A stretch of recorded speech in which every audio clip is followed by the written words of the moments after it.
Ready start. आज जो बात मैं आपको बतलाने जा रहा हूँ वह आप भी जानते हैं कि लोकतंत्र में जनता द्वारा सरकार चुनी जाती है।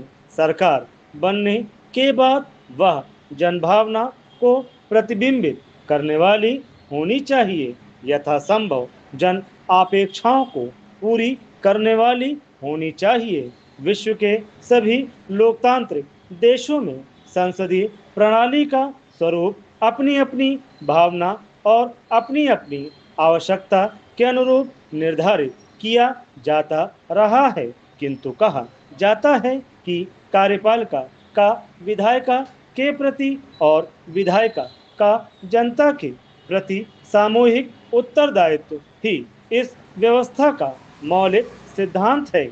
जहां एक तरफ प्रजातांत्रिक प्रणाली के साथ साथ संसद एवं विधानमंडलों का कार्यभार बढ़ने लगा और दूसरी तरफ कई कारणों से इस बढ़ते हुए कार्यभार को सदन द्वारा निपटाना असंभव लगने लगा है।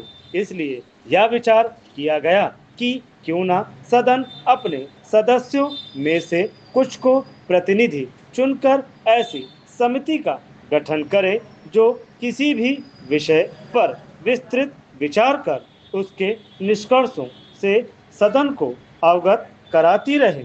इसी विचार के परिणाम स्वरूप समिति प्रणाली का सूत्रपात हुआ। वर्तमान में जिसका अधिकाधिक उपयोग विश्व के अंदर अधिकांश विधायिकाओं में किया जा रहा है। सदन की बैठक गंभीर चर्चा के लिए नहीं होती है, बल्कि वह समितियों के निर्णय को शीघ्रातिशीघ्र स्वीकृत कराने के लिए होती है। मैं यहाँ एक बात साफ कर देना चाहता हूँ कि सदन अपने समिति कक्षों में बहुमत के आधार पर कानून नहीं बनाता, बल्कि कार्य विशेष के लिए चुने गए कुछ लोगों के माध्यम से बनाता है। इसलिए यह कहना असत्य नहीं होगा कि सत्र के दौरान कांग्रेस या सत्तारूढ़ दल बैठक करता हुआ दिखाई देता है, किंतु वास्तव में यह कार्य उसको अपने समिति कक्षों में ही किया जाना चाहिए। भारतीय जीवन शैली में बौद्धिक संस्कारों का बहुत योगदान रहा है। सभा समिति की परंपरा भी हमारे यहाँ उसी काल से होती चली आ रही है। यह बात अधिक है कि इसके स्वरूप एवं अधिकार क्षेत्र में समय और शासन व्यवस्था के अनुसार बदलाव आता रहा है। आधुनिक शासन व्यवस्था के अनुरूप समिति प्रणाली कब कैसे शुरू हुई, इसका श्रेय यकीनन अंग्रेजों को जाता है। वे हमारे यहाँ स्वतंत्रता के पूर्व से ही संसदीय पद्धति की नींव डालने लगे थे।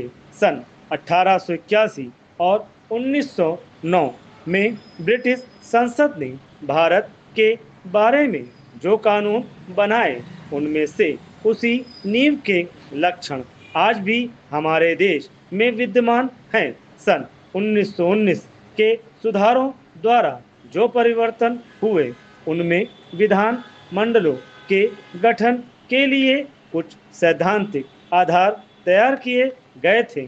वित्तीय समितियों को गठित करने का सुझाव इन्हीं सुधारों का एक अंग था। उस समय 5 संसदीय समितियों का गठन किया गया था।